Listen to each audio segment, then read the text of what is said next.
San Juan de Ávila, con la hoz en la mano. Epifanía significa manifestación del Señor. ¿Hay algún niño que no tiene ganas de que llegue el día de Reyes o de Epifanía?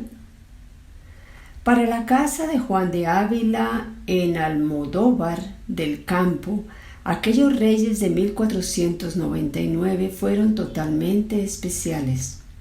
Venía a alegrar aquel hogar un nuevo pimpollo que sería la mayor gloria de la familia. Su niñez fue como la de cualquier otro niño de su edad y condición. Sus padres eran de una posición más bien rica y por ello podían tomarse el lujo de enviar a Juan a Salamanca, la ciudad del saber, para que allí se doctorara en leyes y llegara a ser un gran jurisconsulto cuando fuera mayor. Aquí pasó 4 años entregado a las leyes y a los pasatiempos que también llegaron a robar su corazón. Pero todo acabó cuando la gracia del Señor vino a su encuentro en una de estas fiestas de toros y cañas. Le pareció oír una voz que le decía: Juan, este no es tu camino. Es mi deseo que abandones estos estudios y que te entregues al estudio serio y verdadero de mi doctrina para que después la lleves a los demás. Juan obedeció y abandonó para siempre aquellas negras leyes, como las llamará después. Volvió a Almodóvar y pasaba días y noches entregado a la oración y a la mortificación, pensando en las muchas almas que se perdían. Su agradecido discípulo, el famoso dominico Fray Luis de Granada, describirá así su preciosa vida. Mi nombre, Ávila; mi posada, la tierra; mi patria, el cielo; mi oficio, ser cosechero de Cristo. Hasta la vejez ejercité incansable la hoz, amontonando la mies en los celestiales graneros. Una primera misa original. Estando una noche en su granero de Almodóvar, entregado a la oración, oyó la voz del Señor que le decía: Juan, quiero que seas predicador de mi doctrina y que traigas muchas almas a mi redil. Pero para ello no basta con la oración y penitencia. Debes también prepararte muy bien en los estudios para que también atraigas a los intelectuales alejados. Conociendo así de clara la voluntad del Señor, marchó a Alcalá de Henares y se entregó de lleno al estudio de las Sagradas Escrituras y de la teología, bajo la sabia dirección de maestros insignes que fueron poco a poco iluminando su inteligencia, pero sobre todo formando su apostólico corazón. A la vez que estudiaba, se entregaba a la oración más encendida y a hacer cuantas obras de caridad le permitía su bolsillo y su tiempo. Ya ultimados sus estudios, estaba preparado para dar el paso de su ordenación sacerdotal. Él llegará a ser un gran sacerdote, aunque todos los días de su vida sentirá una terrible responsabilidad por el peso de este don del que se sentirá siempre tan sumamente indigno. Sus conciudadanos de Almodóvar esperaban con ansias su primera misa. Ellos ya habían sido testigos de otras y sabían que el acto religioso le seguía un banquete acompañado de una gran fiesta. La misa fue solemne, cual ninguna otra, pero la fiesta que le había de seguir no siguió. Juan ya había preparado todo para que al final de la misa los 12 más pobres del pueblo acudieran a su casa. Les lavó los pies, les tenía preparado un nuevo vestido y después de servirles una opípara comida, los abrazó y despidió con gran afecto. Después Ya él solo prorrumpió en un profundo llanto por creerse indigno de tal dignidad. ¡Qué gran dignidad! El joven sacerdote Juan había calado profundamente en lo que significaba ser sacerdote. El sacerdote es un hombre pecador como los demás, pero elegido por el Señor para ser el despensero de los tesoros de Dios. A él le está encomendada la dignidad de ser el que hace renacer a Cristo en la Eucaristía, el que alimenta las almas con el pan de la palabra de Dios, el que absuelve de los pecados de los hombres en el nombre del Señor, el que debe dejarlo todo hasta a sí mismo para entregarse del todo a Cristo y a los hombres por Cristo. Todo esto lo sabía Juan y por ello le atemorizaba el haberse atrevido a dar ese paso de ordenarse sacerdote. A veces decía que era el demonio quien empujaba a algunos a ordenarse sacerdotes para después ser orgullosos y creídos de sí mismos. Con frecuencia se lamentaba el no haber elegido como ministerio el ser empleado de algún oficio manual o ser criado de un hospital. A veces decía: qué gran dignidad la de ser sacerdote. ¿Quién podrá comprender lo que esto significa?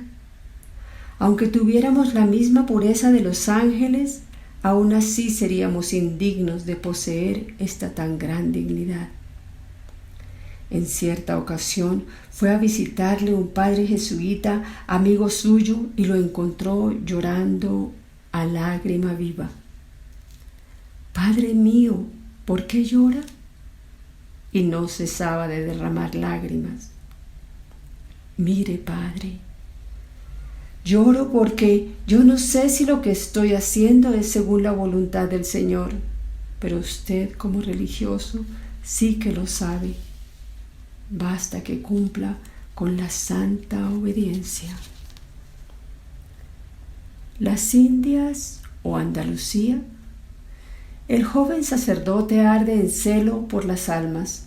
Él sabe que Jesucristo ha venido al mundo para salvar las almas, pero que el día de la ascensión a los cielos Él dejó a los hombres como continuadores de su obra salvadora. Ahora son los hombres, por medio sobre todo de su oración y de su apostolado, los que deben continuar la obra iniciada por Jesucristo hasta que llegue la hora de que se cumplan las palabras del mismo Jesús: que haya un solo rebaño bajo un solo pastor. Juan quiere ir lejos, muy lejos, donde nadie le conozca ni le aplauda, donde haya más necesitados de su ayuda. Él quiere gastarse por Jesucristo. Tiene buenas relaciones con los padres dominicos. Ellos han sido sus mentores en Alcalá y ahora parece que hasta ha llegado a vestir el hábito de la Orden de Santo Domingo. Se entera de que el padre Garcés, dominico, ha sido nombrado obispo de Tlaxcala y: «Padre, ¿no me llevará usted a aquellas tierras de infieles para predicar a Jesucristo?». «Sí, hijo mío, tengo mucha necesidad de ayuda, pues hemos de fundar una misión donde encuentren aquellos pobres indios el verdadero rostro de la Iglesia». Prepara la documentación que entonces será necesario y se despide de los suyos. Marcha a Sevilla y allí espera la comitiva de la que va a formar parte en rumbo hacia México, pero otros eran los planes de la divina providencia. El arzobispo Manrique le ataja y le dice: «Buen padre Juan, es voluntad de Dios que sus Indias sean su misma tierra. Andalucía lo necesita. Sus campos, sus pueblos están a punto de ser cegados por el enemigo de Cristo y se necesitan apóstoles que atajen el mal». Y el padre Juan obedeció y quedó en su Andalucía. Celoso predicador, muchas cosas fue el beato maestro Ávila, como aún se sigue llamando a este insigne santo patrón del clero español, pero no hay duda de que es este el apelativo que mejor le cuadra. El celoso predicador, el apóstol de Andalucía y de cuantas regiones de España tuvieron la inapreciable dicha de poderle escuchar aquellos sermones de fuego. Su primer sermón formó historia en su vida. Tenía un miedo enorme, le parecía imposible ponerse delante de aquel público, pues no sabía qué decirles. Se había preparado concienzudamente para este sermón, aunque después no dijo nada de cuanto se había escrito y estudiado. Dejó hablar al corazón. Vio que esto le dio un buen resultado y desde entonces obró siempre así.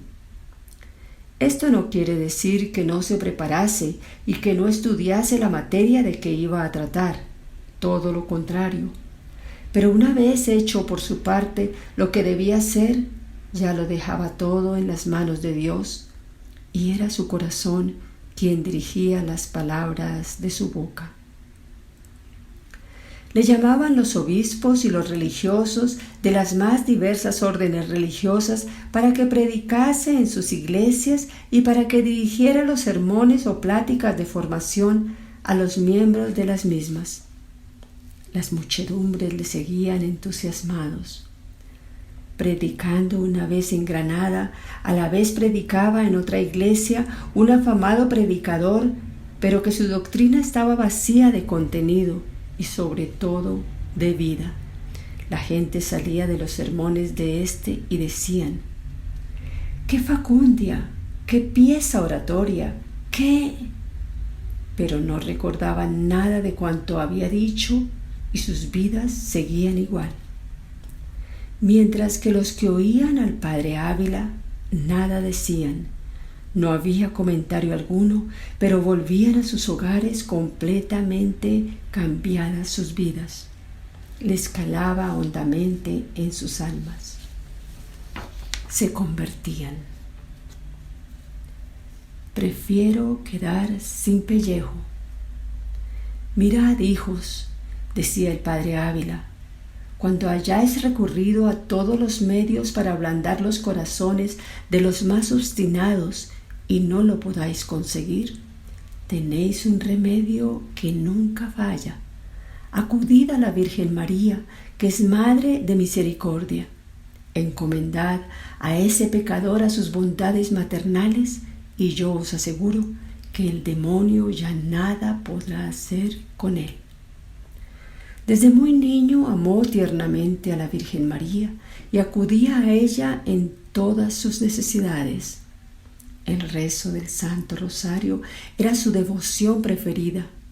Nunca se cansaba de recitarlo y, lo que más valía, lo hacía con gran devoción. Durante sus años de estudiante, tanto en Salamanca como en Alcalá, también fue ella, María, su compañera inseparable y a la que acudía día y noche en todas sus necesidades. Ya sacerdote, se propuso extender su devoción y culto por todas partes, sobre todo por medio de sus sermones. Para el padre Ávila, la devoción a la Virgen María forma parte de la auténtica vida cristiana. En todos sus escritos la propaga con una fidelidad nada común y con gran confianza en su poderoso patrocinio. Ojalá todos los niños y mayores procuraran leer sus maravillosos escritos sobre este tema. Estamos seguros que su devoción a la Virgen María aumentaría muy rápidamente en fervor, en profundidad, en confianza. Una vez llegó a decir esta frase que vale más que todo un libro. uno de los sacerdotes que le acompañaba en sus predicaciones apostólicas, le preguntó: «Padre, usted nos habla mucho de la Virgen María, de sus privilegios, de su poder como Madre de Dios y nuestra, pero permítame una pregunta. ¿Ese amor que demuestra en sus palabras y en sus escritos es de veras? ¿Usted mismo ama mucho a la Madre de Dios?» «Mira, hijo mío, la amo tanto que más quisiera estar sin pellejo que sin devoción a Nuestra Señora». Vamos a oír a ese idiota. Cuando el joven Juan de Ávila se encontraba en Salamanca y le tocó el corazón el Señor para que cambiara de ruta en su caminar hacia la patria, que lo deseaba sacerdote y no abogado, él creyó que podía entregarse al cuidado de las almas sin más conocimientos que los que ya tenía. Pronto se dio cuenta de que no, que debía estudiar con seriedad y profundizar en las verdades de la fe que nos enseña la Sagrada Escritura y la teología. Por ello fue a Alcalá de Henares, y en aquella ciudad que gozaba de gran fama como ciudad de letras y letrados, se entregó de lleno al estudio que conjugaba maravillosamente con su vida de oración y de servicio a los demás. Aquí estudió tan seriamente la Sagrada Escritura y sobre todo el Nuevo Testamento que se lo sabía de memoria. Llegó a conocer con gran profundidad la doctrina de los santos padres que se cita con tanta frecuencia en sus maravillosos escritos. Tenía un profundo conocimiento también de las ciencias profanas y sabía, hablaba y escribía con gran riqueza nuestro romance castellano. El gran Fray Luis de Granada le conocía como buen romancista. Tuvo contacto con los más sabios de su tiempo y todos admiraban su profundo saber. Tuvo la dicha de ser el director espiritual de los santos más renombrados de su tiempo y de otros ilustres personajes que acudían a él en demanda de consejo y dirección. Pero tampoco faltó alguien que, como el rector del Colegio Real, Bernardino de Carvajal, que después se convertiría en un apasionado discípulo de Padre Ávila, dirá a un compañero: «Vamos a oír a este idiota. Vamos a ver cómo predica». En la cárcel de la Inquisición. Cuánto se ha escrito y hablado de este tribunal de defensa de la fe. Siempre tuvo detractores y acérrimos defensores, como por otra parte sucede con casi todas las cosas humanas. Lo cierto es que mucho trabajó para que la fe no se contaminase con las pestes heréticas que llegaban de centro de Europa. También hay que afirmar de que en muchas ocasiones, como algo que es dirigido y llevado por los hombres, se cometieron abusos de toda clase y fueron condenados muchos inocentes y que nada tenían que ver con peligros en la fe, sino todo lo contrario. En los tiempos de nuestro Ávila está la Inquisición en todo su auge. Raro es el escritor que no tiene que ver algo entre aquellos señores rigurosos que estudian línea por línea de cuánto se escribe o predica sobre cuestiones de fe y a veces también sobre cuestiones de otras materias. Nuestro santo Ávila escribió preciosos tratados sobre la oración, sobre el modo de cómo rezar el Santo Rosario, tradujo el libro de la imitación de Cristo de Tomás de Kempis, etc., y lo hizo de modo anónimo o sin nombre por miedo a la Inquisición. A pesar de huir de ella, cayó en sus redes y durante 2 años estuvo enmarañado con ella, a pesar de que ni con una lupa se podía encontrar nada menos ortodoxo en lo escrito y en lo hablado de nuestro fervoroso predicador y concienzudo escritor. Estuvo en las cárceles de Sevilla, quizá por algunas predicaciones suyas llenas de fervor, celo y ortodoxia, en Écija y Alcalá de Guadaira. Cuando salió de la cárcel, dijo: Doy gracias a Dios por este tiempo que he pasado aquí dentro del calabozo, pues me han ayudado a meditar en la vida y pasión de nuestro Señor Jesucristo. Movía los corazones. El padre Ávila no nació predicador. No era de un temperamento arrogante o decidido, más bien todo lo contrario. Cuando le encargaron de su primer sermón en Sevilla, al poco de ser ordenado sacerdote, las pasó canutas. Sufrió muchísimo hasta que pudo verse libre de aquel gran compromiso. Él mismo dice: viéndome muy apretado, fijé los ojos en el crucifijo y dije: Señor mío, por aquella vergüenza que vos padecisteis cuando os desnudaron, os suplico que quitéis esta vergüenza mía y me deis vuestra palabra para gloria vuestra. Después se sintió fuerte y decidido. Desde entonces ya sabía a dónde y cómo acudir siempre que debía predicar, que desde estos días será este su oficio principal. Recorrerá toda la Andalucía y otras partes de la península, pero sobre todo 3 provincias lo tendrán como predicador habitual: Sevilla, Córdoba y Granada. Uno de sus sermones fue quizá la causa de la conversión y profunda amistad que siempre ella le unió con aquel hasta entonces vagabundo y futuro santo fundador de la orden hospitalaria, San Juan de Dios. Aunque tenía una dicción perfecta y conmovedora, él no cuidaba tanto el estilo como las ideas. No le interesaba agradar, sino convertir al verdadero camino de la santidad.